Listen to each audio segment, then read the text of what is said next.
안녕하세요, 짤축입니다.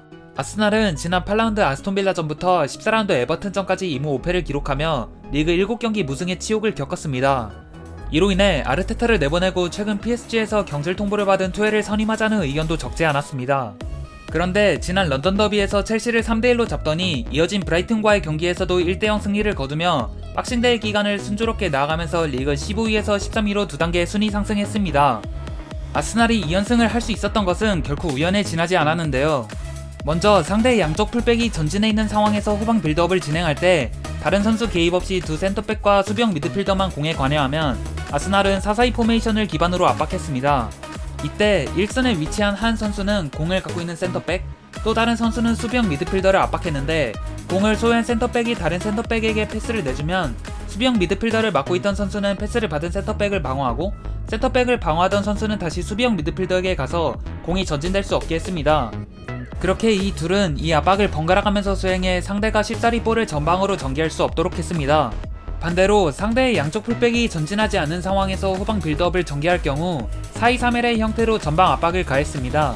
스트라이커는 상대의 센터백의 가운데에 위치했고 나머지 2선 자원들은 풀백과 수비형 미드필더를 단단히 묶었습니다. 그런데 이때 상대의 2선 중앙 미드필더 자원이 압박을 풀어주기 위해 라인을 내리려고 하면 그쪽에 있던 아스날의 3선 미드필더도 그 선수를 따라가 상대의 전진 패스 경로를 차단했습니다. 이렇게 아스날은 상대를 전방에서부터 고전시키며 자기 진영으로 올라오지 못하게 했고 이 압박을 뚫어내더라도 모든 선수들이 수비로 복귀해 문전을 철통같이 지켰습니다. 그리고 아스날이 빌드업을 전개할 때 상대가 전방에 많은 선수 숫자를 두고 있으면 저 풀백이 전진한 상태에서 엘넨이나 자카가 내려와 일시적인 3백을 형성해 마주보고 있는 공격진과의 숫자 싸움에서 뒤처지지 않도록 했습니다.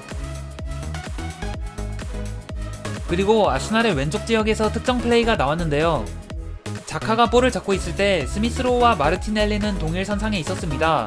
스미스로우가 볼을 받으러 라인을 내리는 동시에 마르티넬리는 라인을 올려 두 선수가 반대 방향으로 움직였습니다. 그리고 스미스로우를 맡고 있던 상대 오른쪽 풀백은 자연스레 스미스로우를 따라갔고 마르티넬리는 프리한 움직임으로 뒷공간을 향해 쇄도했습니다.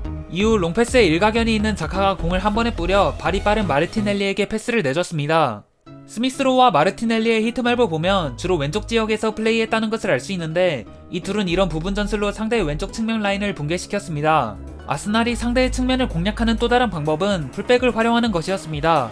이것도 방금 전의 패턴 플레이와 상당히 유사한데요.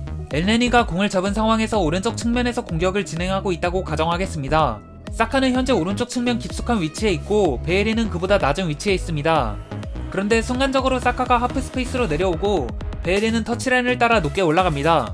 이때 엘네니는 자카와 같이 측면으로 올라가는 선수에게 한 번의 패스를 내주는 플레이와 사카에게 패스를 내주고 다시 사카가 베에린에게 패스를 내주는 플레이를 이끌 수 있었습니다. 또한 아스날의 미래인 부카요 사카, 에밀 스미스로우, 가브리엘 마르티넬리의 눈부신 활약도 있었습니다. 이들의 히트맵을 보면 경기장 전역을 뛰어다녔다는 것을 알 수 있고 유기적인 스위칭 플레이, 수비 가담 등 공수 양면에서 최선을 다한 모습을 보였습니다. 특히 스미스로우는 선발 출전한 2경기에서 4개의 키패스와 1개의 어시스트를 기록했고 몸을 사리지 않은 헌신적인 플레이로 깊은 인상을 남겼습니다. 그리고 사카가 최근의 포지션 변경의 가장 큰 성공적인 사례라고 할 수 있는데요.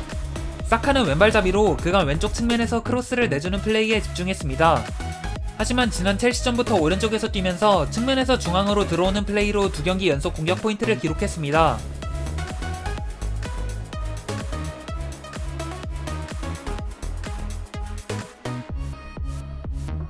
프리미어리그에서 가장 혹독한 일정이 예고되어 있는 박싱데이 기간 동안 아스날은 리그 순위 반등에 성공할 수 있을까요?